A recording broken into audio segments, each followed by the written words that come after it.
Captain Jake Morrison felt his stomach drop as he stared at the massive ship floating in space before him. The alien vessel was 3 times the size of his own ship, the UES Defiance. Its dark metal hull gleamed with strange lights that pulsed like a heartbeat. He had been patrolling the edge of human space for 2 years, but nothing had prepared him for this moment. "Sir, we're receiving a transmission," said Lieutenant Brad Collins from the communications station. His voice shook slightly. It's not human." Jake took a deep breath, put it through. The main screen flickered to life, showing a creature that looked like a cross between a lizard and a man. Its skin was gray and covered in scales. 4 eyes stared out from its elongated head, and when it spoke, its voice was cold and mechanical. "I am Commander Vex of the Zalari Empire. Your species has been selected for integration into our domain. You will submit to our authority and serve the Empire. This is not a request." Jake felt anger rising in his chest. "This is Captain Morrison of the United Earthship Defiance. You are in human space without permission. State your intentions." The alien's 4 eyes narrowed. "Your primitive species does not understand. We have conquered 47 worlds across this galaxy. Each one thought they could resist. Each one learned the price of defiance. You have 72 hours to prepare for surrender. Do not make the same mistake as the others." The transmission ended, leaving Jake staring at a blank screen. Around him, his crew sat in stunned silence. Finally, Jake turned to his communications. "Officer, get me Admiral Carter at Terra Command. Priority 1. 3 hours later, Admiral Lisa Carter stood in the command center deep beneath the surface of Earth. The room buzzed with activity as officers ran between stations, trying to process the flood of information coming in from across human space. The alien ship had not been alone. Reports were coming in of similar vessels appearing at the edge of every human system. "Admiral, we have Captain Morrison on the line," announced her aide, Lieutenant Kevin Park. Lisa nodded and activated the holographic display. Jake's face appeared, looking tired and worried. "Admiral, you got my report?" "I did, Captain. We've had similar contacts at 17 other systems. They're all saying the same thing." Lisa rubbed her temples. 72 hours to surrender? Or they'll force us to submit. "What do we know about these Zalari?" Jake asked. Lisa pulled up a data file on her secondary screen. "Not much. Our deep space probes have picked up fragments of their communications over the years. They seem to control a significant portion of this galaxy's arm. Every species they've encountered has either joined them willingly or been conquered." Now they want us? It appears so." Lisa paused, choosing her words carefully. "Jake, I need you to maintain your position, but avoid any aggressive actions. We're calling an emergency meeting of the Colonial Council. Every world leader needs to hear this." After ending the call, Lisa walked to the elevator that would take her to the deepest levels of the facility. Few people knew what lay beneath Terra Command. Even fewer knew about Dr. Elena Rodriguez and her team. The elevator descended for what felt like forever before opening into a sterile white corridor. Lisa's footsteps echoed as she walked toward the secure laboratory at the end of the hall. She placed her hand on the scanner, and the heavy door slid open. Dr. Elena Rodriguez looked up from her workstation.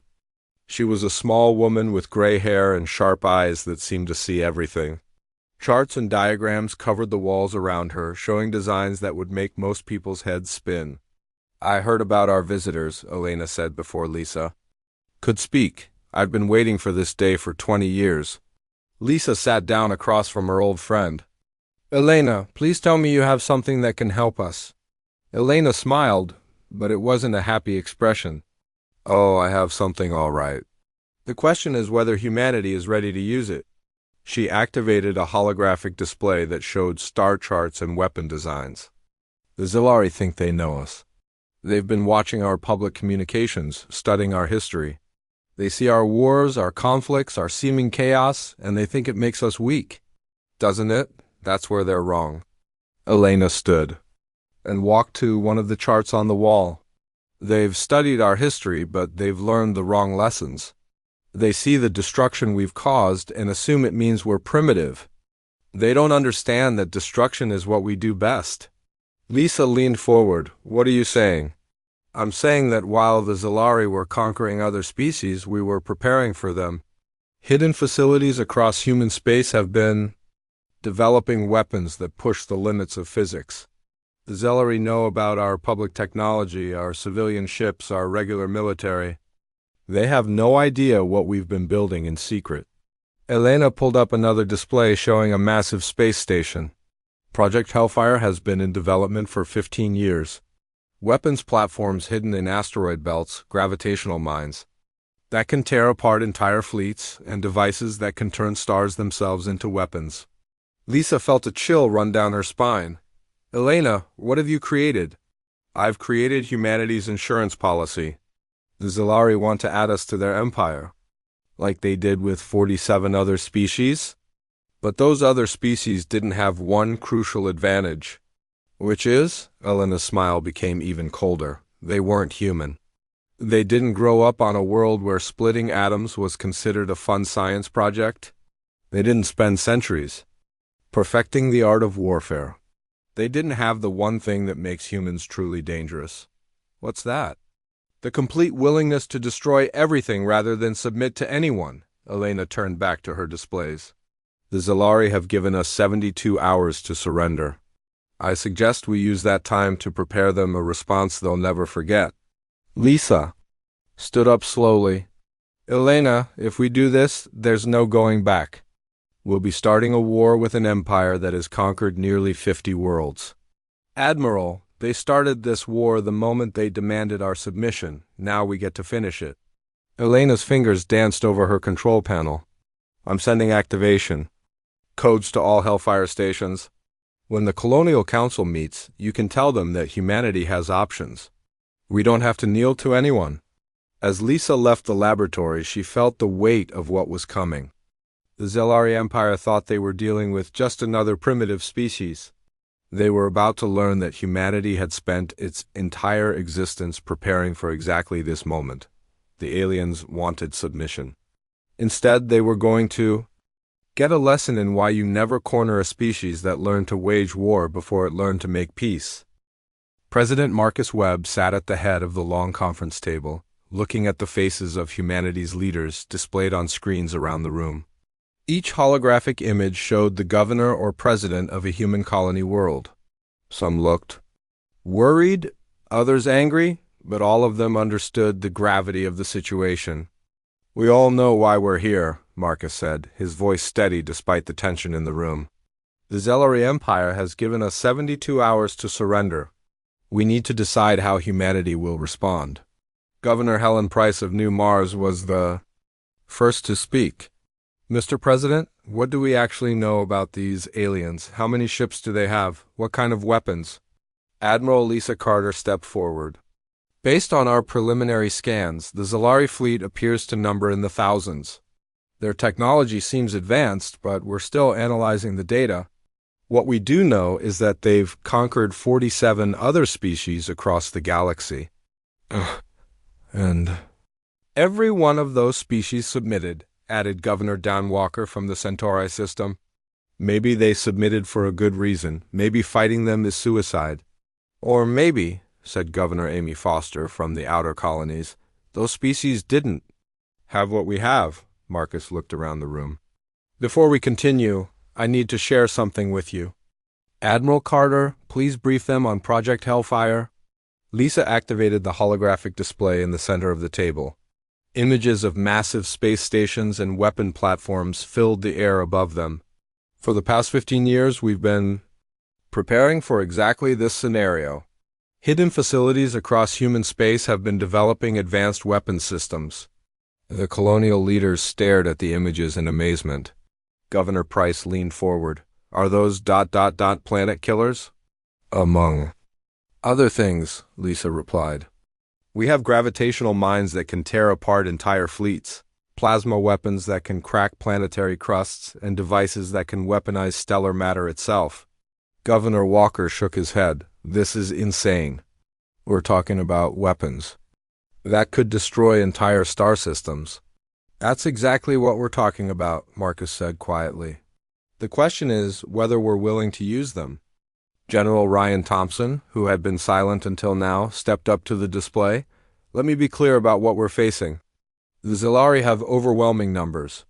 In a conventional war, they would crush us. But we don't have to fight a conventional war. He gestured to the weapon platforms on the display. These systems aren't designed to conquer. They're designed to destroy. If we activate them, we're not just declaring war on the Zilari Empire. We're declaring that we'd rather burn the galaxy than kneel to anyone. Governor Foster crossed her arms. Good, I'd rather die free than live as a slave? It's not just about dying, Governor Walker argued. It's about taking billions of innocent lives with us. These weapons could kill entire planets' worth of people. The Zilari made their choice when they came here demanding our submission, Governor Price said. They knew this could lead to war. Marcus held up his hand for silence. We need to hear from everyone. Governor Collins, what does the Titan colony think? Governor Brad Collins appeared on one of the screens. Mr. President, my people are miners and engineers. We've been dealing with dangerous situations our whole lives. We know that sometimes you have to take big risks to survive. If these aliens think they can just walk in and take over, they're wrong. One by one, the colonial leaders spoke. Governor Kate Murphy from the agricultural worlds talked about the farmers who had fled Earth to build new lives. Governor Steve Clark from the research stations discussed the scientists who had pushed the boundaries of human knowledge. Governor Lisa Bell from the trade routes mentioned the merchants who had connected human civilization across the stars. Each story was different, but the message was the same. Humanity had spread across the galaxy not because they wanted to conquer, but because they wanted to be free. They had left Earth to escape the limitations of one world, and they weren't about to accept new limitations from alien masters. Lieutenant Commander Amy Foster, who had been monitoring Zilari communications, entered the room and whispered something to Admiral Carter. Lisa's face grew dark. What is it? Marcus asked. The Zilari aren't just waiting for our answer, Lisa said. They're already positioning supply ships throughout human space. They're dividing up our worlds among their client species. To them, our surrender is already a done deal. The room fell silent, then Governor Foster spoke up. They're dividing up our worlds? They're already planning to give our homes to other species? That's what our intelligence suggests, Lisa confirmed. Governor Walker, who had been arguing for caution, suddenly looked angry. They're planning to kick us out of our own homes and give them to their pets? It appears so. The mood in the room shifted. Even the leaders who had been worried about the cost of war now looked furious. The Zilari weren't just demanding submission. They were planning to break up human civilization and scatter its people across the galaxy. Marcus stood up. I think we've heard enough. It's time for a vote. All in favor of accepting the Zilari ultimatum and surrendering human independence? He looked around the room. Not a single hand was raised. Not a single voice spoke in favor of surrender. All in favor of rejecting the ultimatum and preparing for war? Every hand in the room shot up. Every voice on every screen spoke the same word. Yes, Marcus nodded. Then it's decided. Admiral Carter, activate all Hellfire stations. General Thompson, prepare our forces. We're going to send the Zilari Empire a message they'll never forget. As the meeting broke up, Marcus walked to the window overlooking the city below. Millions of people went about their daily lives, unaware that their leaders had just chosen war over slavery. He thought about the children playing in the parks, the workers heading home from their jobs, the students studying in their schools. The Zilari had given humanity a choice: submit or face extinction. They had studied human history and concluded that humans were just another species to be conquered. They had looked at humanity's wars and conflicts and seen weakness, but they had missed the most important lesson of human history throughout their existence. Humans had faced impossible odds and somehow found a way to survive. They had climbed down from the trees and conquered a hostile world. They had built civilizations and torn them down and built them again. They had split the atom and reached for the stars, and now they were being asked to kneel to creatures who thought conquest was the only path to greatness. Marcus picked up his communicator and opened a channel to Captain Morrison. Still waiting. At the edge of human space. Captain, please transmit our response to the Zalari commander. What should I tell them, sir? Marcus looked out at the city one more time, then spoke the words that would echo across the galaxy. Tell them that humanity respectfully declines their offer. Tell them to leave human space immediately. And tell them that if they want a war, we'll give them one that will make their ancestors weep. The die was cast. Humanity had chosen its path. Now they would see if the species that had conquered the stars could also defend them. Commander Nick Barnes checked his equipment one final time as his ship, the Reaper, drifted silently through the darkness of space. The stealth vessel was invisible to Zalari sensors, its hull coated with materials that absorbed energy rather than reflecting it. Behind him, his team of 20 soldiers prepared for what might be the most important mission in human history. Target confirmed, whispered Lieutenant Carol Mason from the pilot's seat. Zalari Prime Beta, manufacturing world. Population approximately 2 billion, Nick nodded grimly. 2 billion lives. The number should have made him hesitate, should have made him question what they were about to do. But he remembered the Zalari commander's words. Humanity had 72 hours to surrender or face extinction. The aliens had made their choice. Now humanity would make theirs. Status on the Nova charge? He asked. Sergeant Peter Lewis patted the device secured to his armor. It was surprisingly small, no bigger than a briefcase, but it contained enough destructive power to turn an entire planet into a short-lived star. Ready to deploy, sir. Once we plant this in the planetary core, we'll have 30 minutes to get clear. The Reaper moved closer to the planet's surface, using the gravity shadow of the industrial world to mask its approach. Below them, massive factories covered the planet's surface, producing weapons and ships for the Zalari war machine. Millions of alien workers went about their daily lives, unaware that death was approaching from above. Remember, Nick said to his team, we're not here to conquer. We're here to send a message. The Zalari wanted to show the galaxy what happens when you resist their empire. Now we're going to show them what happens when you threaten humanity. Meanwhile, back on Earth, Dr. Elena Rodriguez coordinated the operation from her hidden laboratory. Multiple screens showed the locations of human strike teams throughout Zalari space. Each team carried the same weapon, each had the same mission. The Zalari Empire was about to learn what total war really meant. Team Alpha is in position at Zalari Prime Beta, reported her assistant, Lieutenant Tony Garcia. Teams Beta and Gamma are approaching their targets. Team Delta is already planetside on the industrial world of Keth. Elena watched the tactical displays with cold satisfaction. The Zalari had conquered 47 species by showing overwhelming force and breaking their enemies' will to fight. But they had never faced an enemy that preferred mutual destruction to submission.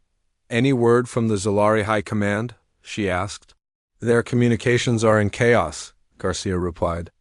They're trying to figure out how we defeated their fleet at New Haven. They have no idea what's coming next. On Zalari Prime Beta, Nick's team moved through the underground tunnels that led to the planet's core. The Zalari had built their factories deep into the planet's crust, using geothermal energy to power their industrial complex. Those same tunnels now provided the perfect route for human infiltrators.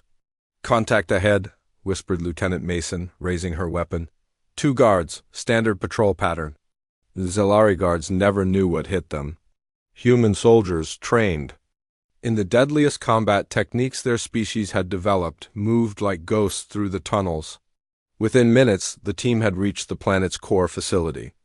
Deploying Nova Charge, Sergeant Lewis announced, attaching the device to the main power coupling that fed energy from the planet's molten core. Timer set for 30 minutes. As the team prepared to leave, Nick looked around at the facility. One last time. In 30 minutes, the device would create a chain reaction that would turn the planet's core into a miniature star. The explosion would be visible from neighboring systems, a message written in fire across the galaxy. "This is for every species that knelt to your empire," he said quietly. "And this is for every human child who will never have to fear alien masters." The Reaper lifted off from the planet's surface just as similar scenes played out across Zalari space. On the industrial world of Keth, Commander Angela Hayes watched her team's Nova charge detonate in the planet's core. The world cracked open. Like an egg, spilling molten rock and superheated gas into space. On the military stronghold of Vex Prime, Captain David Clark's team turned 3 moons into expanding clouds of debris. The Zalari naval base that had controlled an entire sector simply vanished in a burst of artificial starlight. Emperor Zilek of the Zalari Empire stood in his palace on the capital world, watching reports flood in from across his domain. In the span of 6 hours, 17 worlds had been destroyed. Not conquered, not occupied, but completely obliterated.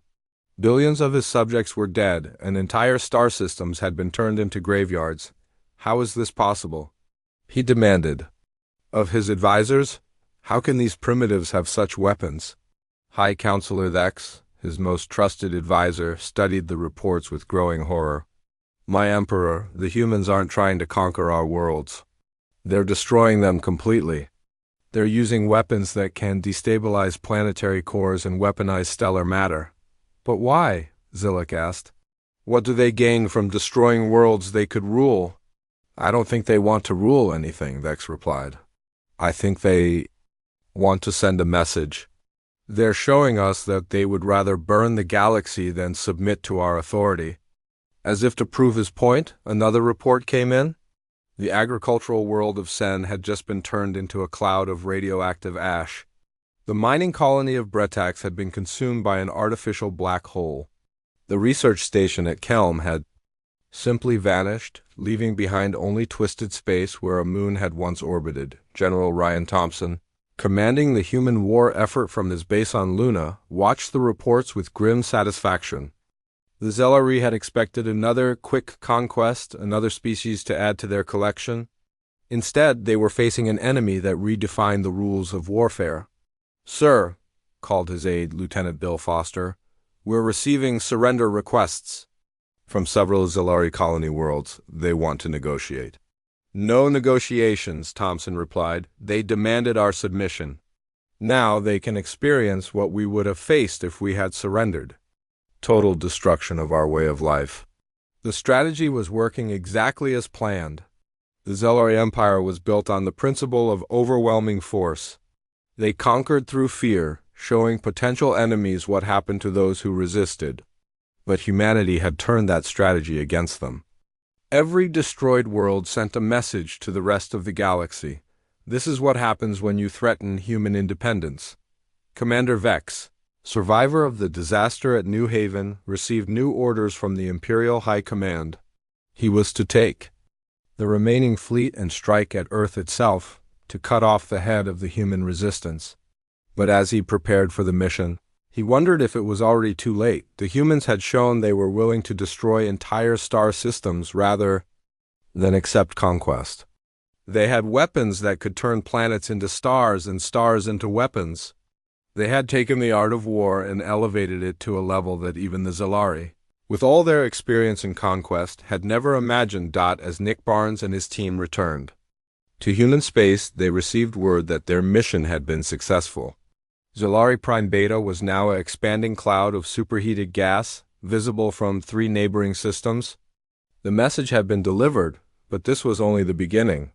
The Zalari Empire controlled thousands of worlds, and humanity had plenty of Nova charges. The war was far from over, but the balance of power had shifted. The aliens who had demanded submission were now the ones facing extinction. The galaxy was about to learn a new lesson. There are some species you simply do not threaten with slavery. Humanity had spent millennia perfecting the art of destruction, and now they were ready to show the universe what they had learned. The Zalari wanted to add humanity to their empire. Instead, they were about to watch their empire burn. Emperor Zilek stood in the ruins of his throne room, staring at the reports scattered across his desk. In 18 months, the mighty Zalari Empire had been reduced to a shadow of its former self. 43 worlds had been completely destroyed by human weapons. Hundreds of colonies had surrendered rather than face the same fate. The great fleet that had once numbered in the tens of thousands now barely had enough ships to patrol a single sector. "My Emperor," said High Counselor Thex, entering the chamber with slow, defeated steps, "the humans have sent another message." "Zilux." Four Eyes turned to his advisor. "What do they want now?" "They want nothing," Thex replied, his voice hollow. "They're simply informing us that they have destroyed the shipyards at Korath. That's the last of our major construction facilities." The Emperor sank into his throne, suddenly looking much older than his 300 years. "How did we lose to such a primitive species?" "With respect, my Emperor, they were never primitive. We just didn't understand what we were looking at." Vex activated a holographic display showing human space. "While we were studying their public technology and their civilian ships, they were building weapons that could destroy entire star systems. We thought their chaos and conflicts made them weak. Instead, it made them the most dangerous species in the galaxy." President Marcus Webb walked through the halls of the former Zalari capital, now under human control. The great palace that had once housed the rulers of an empire spanning thousands of worlds was eerily quiet. Human soldiers stood guard at every entrance, but they seemed almost unnecessary. The Zilari had lost the will to fight. "Mr. President," said Admiral Carter, joining him in the main corridor, "the final evacuation ships have departed. The remaining Zalari population has been relocated to the reservation worlds as planned." Marcus nodded. "Any resistance?" "None. They seem grateful that we're letting them live." Carter paused. "Sir, I have to ask, do you think we went too far?" Marcus stopped walking and looked out a window at the city below. Once, millions of Zalari had lived and worked here, the heart of a galactic empire. Now it was empty, its population scattered to distant worlds where they would live under human supervision. "Lisa, they gave us a choice," he said quietly. "Submit or face extinction. We chose a third option. We chose to make them face extinction instead." Dr. Elena Rodriguez stood in her laboratory, deactivating the last of the Hellfire stations. The weapons that had defended humanity's borders were no longer needed. There was no enemy left to fight. The Zalari Empire was finished, and word of its defeat had spread across the galaxy. "Doctor," said her assistant, Lieutenant Garcia, "we're receiving communication requests from over 200 different species. They all want to establish diplomatic relations with humanity." Elena smiled grimly. "I'm sure they do." "Word spreads fast when a galactic empire gets destroyed in less than 2 years." "What should we tell them?" "Tell them we're not interested in conquest. We're not interested in building our own empire. But make sure they understand that we're also not interested in being conquered by anyone else." General Thompson reviewed the final battle reports in his office on Luna. The war was over, but the cost had been staggering. 43 entire worlds destroyed, billions of lives lost. The Zalari Empire had been completely eliminated as a galactic power. "Sir," said Lieutenant Foster, "the Colonial Council wants to know what we should do with the remaining Zalari colonies.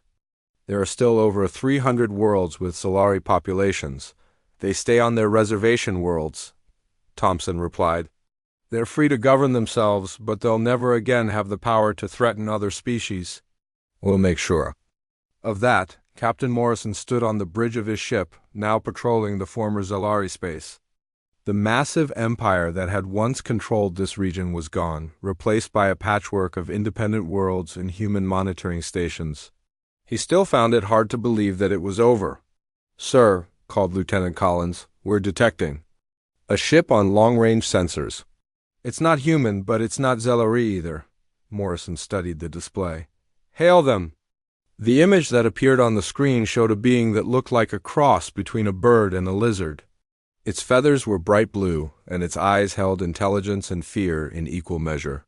"I am Captain Crix of the Aldari Federation," the alien said. We were once part of the Zalari Empire. We heard about what happened to them. We wanted to To thank you, Morrison raised an eyebrow. Thank us? For freeing us, Crix replied. The Zilari conquered our world 50 years ago. We had given up hope of ever being free again. But you showed us that even the mightiest empire can fall. What will you do now? Morrison asked. We'll rebuild, we'll be free. And we'll remember that it was humanity that made it possible. Crix paused. We also wanted to make sure you know that we have no intention of threatening your people. We've heard what happens to species that make that mistake. After the transmission ended, Morrison looked out at the stars. The galaxy was changing. The Zilari Empire had been a stabilizing force, in many ways keeping dozens of species under control through fear and overwhelming power. Now those species were free to choose their own paths. Some would become allies of humanity. Others would rebuild their own civilizations. A few might even try to create new empires of their own. But all of them would remember the lesson of the Zilari. There are some species you simply do not threaten with conquest. Commander. Vex sat in the detention center on the human world of New Geneva, writing his memoirs. As one of the few surviving Zilari military commanders, he had been given the choice of execution or exile. He had chosen exile, and now spent his days trying to understand how his mighty empire had fallen so completely. The humans, he wrote, are not like other species. They do not seek to conquer for glory or resources. They do not build empires for the sake of power. But they will destroy everything rather than accept domination by others. They have turned warfare into an art form, and they practice it with a creativity that borders on madness. He paused in his writing. Remembering the battle at New Haven, the Zilari had brought 3,000 ships to conquer one small human colony. They had expected an easy victory. Instead, they had found weapons that could turn stars into artillery and planets into bombs. The Zilari Empire lasted for 3,000 years, he continued. We conquered 47 species and ruled over thousands of worlds. We thought we were the masters of the galaxy. Then we met humanity and learned that there are some species that cannot be conquered because they would rather burn the universe than kneel to anyone. Back on Earth, President Webb addressed the United Nations for the first time since the war began. The chamber was packed with representatives from every human world, and the mood was somber despite their victory. We won, Webb said simply. The Zilari Empire is gone. No alien species will ever again demand our submission. But we paid a price for this victory. We became something we never wanted to be. We became a species that other civilizations fear. He paused, looking out at the faces of humanity's leaders. The galaxy is watching us now. They've seen what we can do when we're threatened. They know that we have weapons that can destroy entire star systems. The question is, what do we do with that knowledge? We make sure, said Governor Foster from the colonial representatives, that no one ever forgets the lesson. The Zilari demanded submission, so we burned their worlds. If anyone else wants to try the same thing, they'll get the same response. Webb nodded. The galaxy has learned that humanity doesn't build empires. We don't conquer worlds or enslave species. But we also don't kneel to anyone. We'll defend our freedom with everything we have, no matter the cost. As the session ended, Webb looked out at the stars through the chamber's great window. Somewhere out there, new civilizations were rising from the ashes of the Zilari Empire. Some would be peaceful, others might be aggressive, but all of them would know the story of what happened when a galactic empire tried to make humanity submit. The stars themselves seemed to burn a little brighter, as if the galaxy had been reminded that some fires, once lit, consume everything in their path. Humanity had proven that they were not a species to be conquered. They were a species that would rather burn the universe than accept chains. The Zilari had demanded submission. Instead, they had received a lesson in why some species should never be threatened with extinction. The galaxy would remember that lesson for a very long time. Commander Vex stood on the bridge of his flagship, the Dominion's Edge, watching the fleet of 3,000 Zilari ships move toward the human colony of New Haven. The massive armada stretched across space like a metal storm cloud. Each vessel bristling with weapons that had conquered dozens of worlds. "Sir, we're receiving a transmission from the human colony," reported his communications officer. Vex's 4 eyes narrowed. "Put it through." The image of a human female appeared on the screen. She looked young, maybe 30 years old, with short, brown hair and determined eyes. "This is Governor Sarah Mitchell of New Haven Colony. You are entering our space without permission. Turn back now." Vex clicked his claws together, a sound that meant amusement in his species. "Little human, you have one small planet with perhaps 10 million people.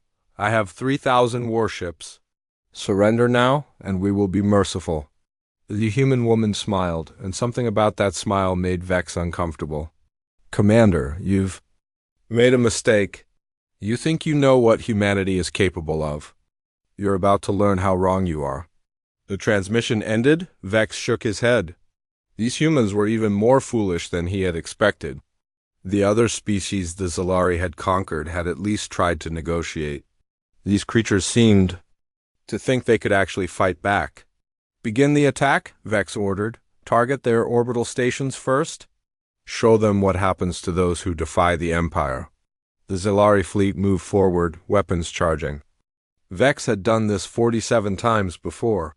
The pattern was always the same. The enemy would fire their primitive weapons, realize they were outmatched, and then beg for mercy. Within hours, New Haven would be another Zalari victory, but as the fleet approached the inner system, something unexpected happened. The asteroids around the colony began to move. "Sir," called the sensor operator, "I'm detecting massive energy signatures from the asteroid belt. Something's activating out there." Vex leaned forward in his command chair. "What do you mean, activating?" His answer came in the form of a blinding flash of light. A beam of pure energy, thicker than his flagship, lanced out from what he had thought was just another space rock. The beam struck the lead ship of his vanguard and cut it in half like a hot knife through ice. "What in the name of the ancestors was that?" Vex shouted. More flashes erupted from the asteroids. Vex realized with growing horror that what he had thought was a natural asteroid field was actually a network of hidden weapon platforms. Each one was disguised as a piece of space debris, but they were all connected in a vast defensive grid. "Sir, we're losing ships," his tactical officer reported. "The humans have some kind of plasma cannon network. Our shields can't handle the power output." Vex watched in shock as another dozen ships vanished in bursts of superheated gas. These weren't the primitive weapons he had expected. These were weapons that could challenge even Zalari technology. "All ships, evasive maneuvers," he ordered. "Return fire." The Zalari fleet spread out and began shooting back, but their targets were hard to hit. The human weapons were hidden inside real asteroids, making them nearly impossible to target effectively. And every few seconds, another deadly beam would reach out and claim another Zalari ship. Captain Jake Morrison watched the battle from the bridge of his ship, now positioned behind the main defensive line. He had been moved back from the front lines for this engagement, but he had a perfect view of humanity's secret weapons in action. "Sir," said Lieutenant Collins, "the Zalari are taking heavy losses." "The Hellfire network is working better than expected." Jake nodded. Dr. Rodriguez's weapons were proving their worth. But he knew this was just the beginning. The Zalari had brought 3,000 ships. Even with their losses, they still outnumbered the human defenders. "Signal Admiral Carter," Jake ordered. "Tell her Phase 1 is complete. Request permission to begin Phase 2? On the planet below, Governor Mitchell stood in the colony's command center, watching the battle through satellite feeds. Her people had built New Haven from nothing, carving a civilization out of an empty world. Now alien invaders wanted to take it from them and give it to their servants. "Governor," called her defense coordinator, "the Zalari are regrouping. They're pulling back to long range and bringing up their heavy ships." Mitchell nodded. She had expected this. The Hellfire network was devastating, but it wasn't invincible. The Zalari would adapt, find ways to counter the hidden weapons. That was why humanity had prepared more than one surprise. "Activate the mine fields," she ordered. "In space, Commander Vex was trying to understand what had happened to his fleet. In 20 minutes of fighting, he had lost over 200 ships. The human weapons were unlike anything in the Zalari database. They seemed to violate several laws of physics. "Sir, we're detecting movement in the outer system," reported his sensor operator. "Something's approaching from the direction of the gas giant." Vex looked at the display. Small objects were moving toward his fleet at incredible speed. They were too small to be ships, but they were moving in formation like an attack force. "What are those things?" He got his answer when the first one reached his fleet. The small object, no bigger than a fighter craft, suddenly exploded in a burst of twisted space. The gravitational waves it created grabbed 3 nearby Zalari ships and crushed them like tin cans. "Gravitational mines!" Vex shouted. "They're using gravitational weapons." More mines reached the fleet. Each one created a localized gravitational distortion that could tear apart anything within a kilometer. Vex watched in horror as his ships were twisted into metal pretzels by forces that shouldn't exist. "Sir, we need to retreat," his tactical officer called out. "We can't fight weapons like this." But Vex was a commander of the Zalari Empire. He had never retreated from a battle. "No, we outnumber them. All ships, full advance." Getting close where those mines can't be used safely. The remaining Zalari ships pushed forward, trying to get close enough to the human defensive positions to use their own weapons effectively. But as they approached, they discovered that humanity had one more surprise waiting. Admiral Carter, commanding the battle from her hidden bunker, watched the Zalari fleet charge toward their doom. "Activate the Nova charges," she ordered Doctor. Rodriguez, standing beside her, pressed a series of buttons on her control panel. "Nova charges active, targeting the local star." In the heart of New Haven's sun, devices that had been placed there years ago came to life. They began to manipulate the star's magnetic field, creating instabilities in the fusion process. The star began to flicker and pulse with unnatural energy. Commander Vex saw his instruments go crazy as the star behind the human colony began to behave strangely. Waves of charged particles and radiation began streaming out from the star, creating a solar storm unlike anything in recorded history. "Sir, the star is going unstable," his science officer reported. "The humans are controlling the star itself." Vex stared at the display in disbelief. The humans weren't just using advanced weapons, they were using the star as a weapon. They had turned the very center of their solar system into a tool of war. The solar storm struck the Zalari fleet with the force of a miniature supernova. Ships that had survived the plasma beams and gravitational mines found their systems overloaded by radiation that could cook a planet. Hulls that had been designed to withstand the rigors of interstellar travel began to buckle and fail. "All ships, retreat," Vex finally ordered. "Full retreat. Get us out of this system." What was left of the Zalari fleet turned and fled, leaving behind over half their ships. Commander Vex sat in his command chair, staring at the tactical display in shock. In all of Zalari history, no fleet had ever been defeated so completely by a supposedly primitive species. As the alien ships disappeared into hyperspace, Governor Mitchell allowed herself a small smile. The Zalari had expected to find a weak colony defended by primitive weapons. Instead, they had found a fortress armed with the most advanced weapons in the galaxy, but she knew this was only the beginning. The Zalari Empire was vast, and they would be back with more ships and better tactics. The real war was just starting. Humanity had shown the galaxy what they were capable of when cornered. Now they would show them what they were capable of when they went on the attack.